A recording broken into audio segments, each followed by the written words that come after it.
Home Ribbon Part 1. Home menu does all the essential tasks of editing in Excel.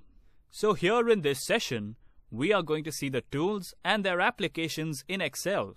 To do so, first, I type here Monday in the cell as data on the screen. We have to select the cell whenever we want to apply highlighting. Notice on the ribbon, we have Clipboard, which is a set having copy, cut and paste. We can also make use of standard keyboard shortcuts anytime. In the middle of the clipboard, we can see copy. There are two options available, such as copy and copy as picture. Ctrl+C is the keyboard shortcut. For now, I'm going to choose copy and I will move to a new cell and then select the option paste. Now you can see a small tag box pops up. Here I can see more choices of paste. Notice there are regular paste, a formula and number formatting, keep source formatting. Notice paste values and other paste options like paste links, pictures and so on. You may need those all the time. These are additional options that are available for us. That smart tag will disappear as you go on putting data in the next cell. Another thing I want you to notice is about Format Painter, which you can see on the clipboard. This allows us to copy the format. For instance, go to Monday and put a yellow background to it. Now select the Format Paint brush by one click.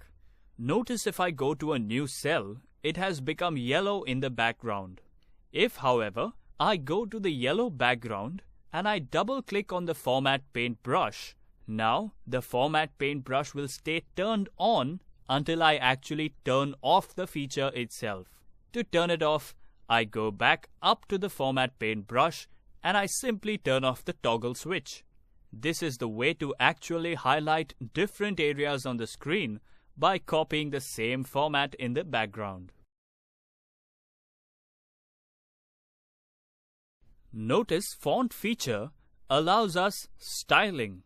For this, I am going to use Sheet 2. Here I type the word 2. Now I can use for bold, italics, underscore for standard highlighting. I can change the font size smaller or larger by simply clicking on the buttons. Third group is alignment. Here I can align left, right and center. I can also align to the top, center or the bottom of the actual row itself. I can even go into a cell and indent it a few spaces. I can indent it or I can decrease the indent, and if necessary, I can put the orientation on an angle itself. So there are tools available for the task of actual alignment. Next group is numbers only. For instance, I type a number here as you can see. Notice I can give it a $sign on. I can also increase or decrease the decimals. If I do not want the dollar and want it to turn into a comma, I'll simply go ahead and turn it to a comma and the $sign is removed. If I want a percentage, I'll turn on the percentage. Now note what happens to the percentage. It's our obligation to actually put in the decimal place. So 100 actually becomes 10,000%. If, however, I turn this actual number into 1.00, now when I turn my actual percentage sign on, you will see that it becomes 100%. Another thing I want you to know of is the $sign. There are two different formatting of this dollar. Accounting puts the dollar all the way to the far edge of the cell.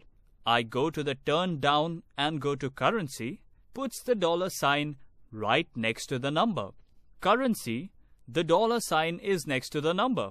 If I go back up to accounting, accounting is going to put the $sign to the far side. So you can try these numbers of features that are on Home menu. We will continue in the next video.